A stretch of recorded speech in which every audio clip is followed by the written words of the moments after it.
joined now by Seth Deveney. He is the NBA insider for Heavy.com. Seth, how are you this morning? I'm doing well. How are you guys? Good. It's interesting. This is dovetailed since we've gotten you on the show into a bunch of other things other than sports, but we got into early, 5 minutes in when we were actually a sports show, Seth.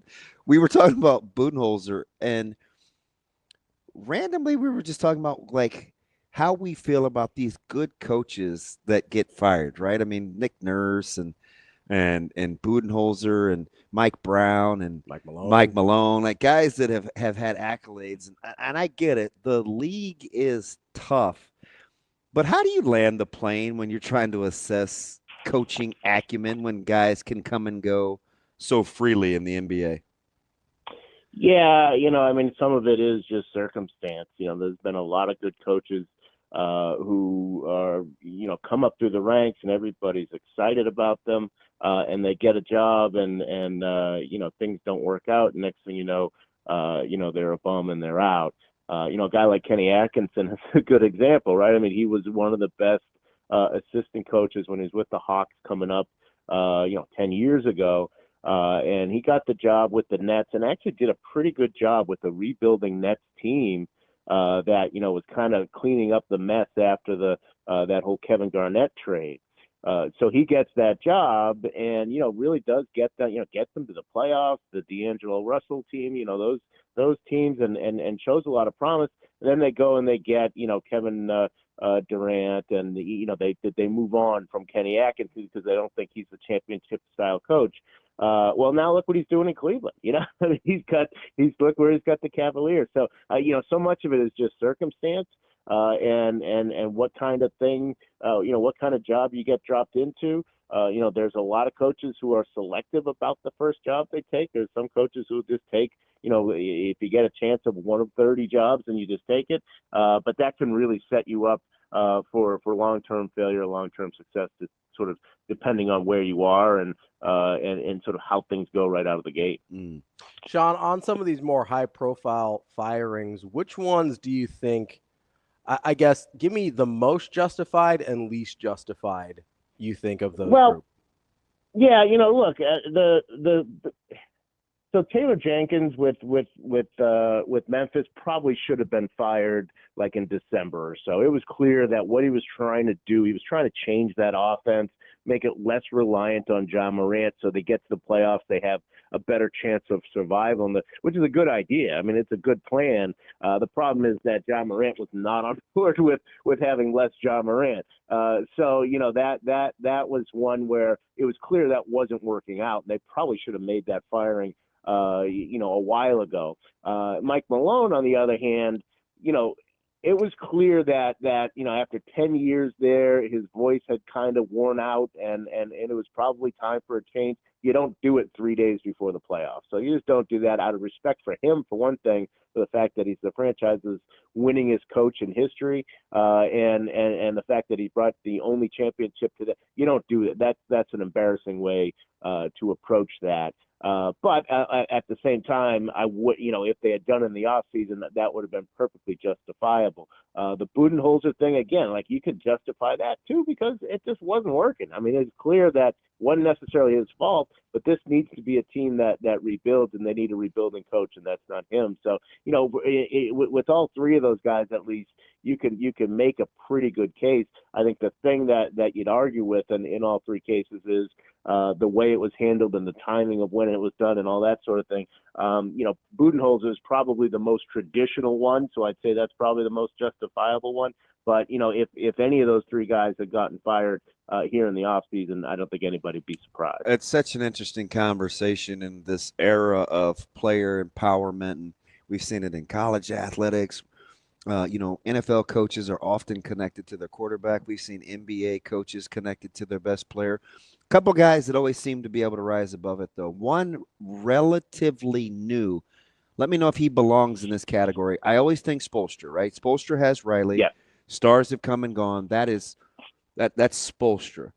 But a guy that gives me similar vibes, I just don't know about the infrastructure of the front office as much, is Missoula, where I look at Boston. I listen to his interviews. I watch how he plays. I watch how coaches. He's seemingly unflappable. Is he moving into that category of guys that it's his fingerprints and not Tatum, not Brown, or we still a little premature? Yeah, I think with him, as long as Brad Stevens is in the front office, then Missoula is going to be the coach. That's going to be the guy that Brad wants. When they went through the whole thing with Ime Udoka, they go from Brad Stevens to Ime Udoka. They went through that whole thing. Missoula was the only guy that Brad Stevens was like, hey, we got to keep this guy around. And then when they go to the stuff that happened with Ime Udoka and where he gets removed from the Celtics job, Brad Stevens went right to him. So there is something, no question that he plays the way that Brad Stevens wants to play. Brad Stevens isn't coaching anymore, of course, but he's sort of an extension of what Brad Stevens wants to do, and you really see those two really in lockstep in terms of how they approach of how they use the personnel. So I think that he does have that, but I do think it's definitely tied to Brad Stevens being there. Now there's going to be a change of ownership. We'll see what happens if that affects Stevens' job. Obviously, he's done a great job.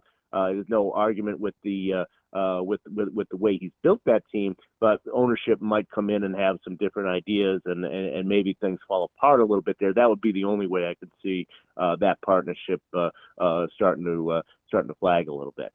Sean, coaches not the only ones getting on the chopping block recently. Calvin Booth also lost his job in Denver, and then the Pelicans fired David Griffin yesterday as well. Where did it go wrong with Griffin? Because I know for a while we looked at him as a pretty bright GM, made some good moves. Can it be boiled simply down to Zion hasn't been healthy? Like, is it that simple, or is there some other missteps along the way? Yeah, I really think it is that simple. I mean, if you look at where they were, last year, it looked like they were, things were starting to come together, and they were becoming the team that Griff had envisioned.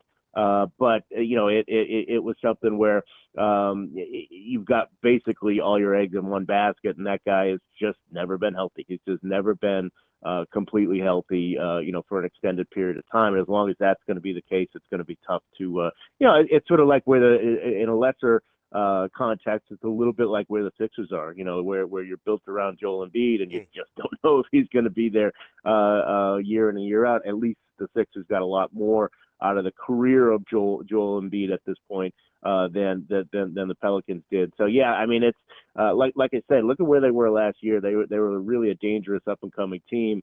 But health has just been he did everything right. I guess that's the best way to. You look at all the moves that he made. He did everything right. It's just the main guy he's building around couldn't stay healthy. Sean, if we're going to turn back the clock to some 80s and 90s success, who are you more intrigued by, Houston or Detroit? Well, both of them have some similarities in terms of how they play. Their toughness, for one. Yeah, they're young teams that you don't, you're going to get some elbows, you're going to get kicked in the shins, and I like that. I like that in today's NBA. We don't see that enough. But the Rockets have been building to this, and I think they have the higher ceiling. I think they have the most long-term success. But I'm really fascinated by the way that the Pistons were able to turn this around as quickly as they did. Obviously, Cade Cunningham being healthy has been a huge part of that. But pretty much the same pieces. They changed the coach, J.P. Bickerstaff, who got fired from Cleveland, but lands in Detroit and is able to kind of reconstruct this team and to play a style of basketball that is very, very entertaining. That it's just been such a such a moribund franchise for the last 2 years. To see them playing the way they are, to see them, if I'm the Knicks playing them in the playoffs, I'm pretty afraid. This is not a matchup that is going to be an easy one for the Knicks here in the first round. That is as good as Houston has been. And like I said, I think they have probably the better long-term outlook. The speed with which things turned around for the Pistons has really been pretty crazy. Interesting. Jabari Smith appears to have another offensive floor that he can reach on his elevator. Are you encouraged, surprised, to the good or to the bad, that we knew he could shoot it coming out? Do you like the way his game is evolving? Yeah, Jabari Smith. No, I guess no would be the short answer. Is that he showed some aspects, I think, a couple of years ago, what made you think that that okay, this is a guy who's going to be a long-term star. Yep. If you remember when he was coming out, there was a lot of talk about whether he'd be number one or Apollo, and Smith, it just really hasn't. And what's happened in Houston actually is that they've kind of moved on without him. They kind of have other guys who they don't necessarily need Jabari Smith, and that might not be a bad thing for him and his development.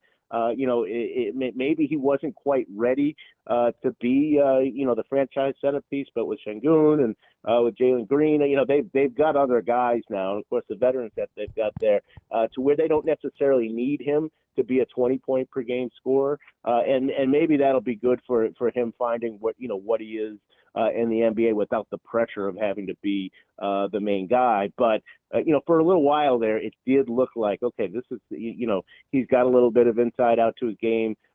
Seems to have lost that a little bit, but I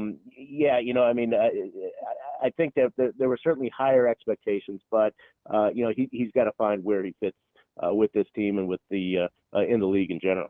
John, if I start with OKC, Cleveland, and Boston as 3, how many more teams can legitimately win an NBA title this year? Yeah, I'd probably just those 3 if we're gonna extend it. I just don't see certainly nobody else in the East. I don't believe in the Knicks. Pacers and Bucks are pretty good teams, but really don't have much beyond the second round. I'd be surprised if they advanced. Either one of those got past the second round, not with the Cavaliers and the Celtics at 1 and 2. The West is much more wide open, so you'd have to at least open some spots there. You've got Oklahoma City. I don't think Houston's quite ready to take that step, but you could imagine the Lakers doing it. You could imagine even the Nuggets with all the turmoil they've had. They've got enough talent to win the West. And I'd even go down as far as the Clippers. So I'd say you've probably got 3 teams that could win the West. I don't think they could beat any of the teams, whether it's Cleveland or Boston coming out of the East. But I think you'd have at least 3 other teams, the Lakers, the Nuggets, and the Clippers, who have the potential to win the Western Conference. So in that context, I guess I'd add those 3 teams and say that there's maybe about 6 that have a legit chance. Sean, can I make the argument to you that the Clippers have the second best chance in the West with the way they've been playing the last month or 2? You wouldn't get an argument, actually. With the way that they've played, I agree with you. And the fact that the Nuggets are favored in that series, I was really taken aback by that. Crazy to me. Yeah, I'm not a big gambler, but that would be one I'd jump on because the way Kawhi Leonard and the big asterisk is, can he stay healthy? We've seen him go out. He's actually getting to the rim, though. I'm like, who's the new guy? And he's playing 36 minutes a game for the last 2 months. Like, he's actually playing. And he's playing the level of defense he did when he was in San Antonio. He's doing everything that you expect Kawhi Leonard to do. And if you've got him playing at that level, Norman Powell's a pretty good role player. Of course, you've got James Harden can carry an offense. And Zubac has been fantastic in the middle. So they have a number of different ways they can hit you. They're a deep team. It does all depend on the health of Kawhi Leonard and can he stay upright for 2 months. That's been a challenge, but if so, I agree with you that I'd have them right behind the Thunder as the favorite in the West. It's been a long time, almost since the initial 2 weeks of the trade for Doncic, that the Lakers have actually invested in playing some defense. I know they're not built for the long haul in terms of day in, day out griminess. How dangerous a recipe is that for a guy defending a guy like Anthony Edwards, who's going to be out to probably clearly prove that he's the best player in that series? Yeah, and it's going to be a tough road for the Lakers to get to the finals. without much help in the middle. And they've done very well to play small ball. And Jackson Hayes has been pretty good in the 24 minutes or so that he plays in the middle. They've used LeBron as a center. They've been able to take what should be a disadvantage and really play it to their advantage here in the regular season. I don't know how well that carries off into the playoffs when you're able to, really pick at matchups over a 7-game series. I think they can do it against Minnesota, although Minnesota's played really, really well in the last month and a half. I think they closed the season something like 16-4 in their last 20 games. Anthony Edwards you're right, he's going to be on a mission. I just think the Lakers have enough depth with Lulla and LeBron, and then you throw in Austin Reeves and some of the role players they have. Gabe Vincent, who's an experienced guy, a guy like Jared Vanderbilt, that they can get something out of him, Rui Hachimura. I think there's enough depth there for the Lakers. And one thing that the Lakers will do is they'll run Rudy Gobert off the floor, Yeah. and then you're forcing the Timberwolves to play a way that's pretty uncomfortable for them. So if the Lakers can control the pace, I like them in that series. But it's going to be tough for them to get by as a small ball team. From here all the way to June. That's just a really difficult thing to do in the playoffs. Sean, get you out of here on this. Who is your finals matchup and winner? Yeah, I got the Celtics going again, and I do think they wind up winning again. I think this is probably the last year. I think some of the contract stuff is going to catch up with them, or Jaylen Brown's body. Yeah, I mean, he's got to make sure that knee is right. But I still think the Celtics have enough, certainly in the Eastern Conference, and then out west, I'm going to go ahead and take the Clippers. Obviously Oklahoma City is going to be favored there, and there's a lot to like about Oklahoma City. I just don't know that team is ready. So I'm gonna take a gamble on the Clippers there. There we go. Sean Deveney, heavy.com. Sean, appreciate the time as always, and enjoy the playoffs. Okay, thanks guys. Thanks, Sean.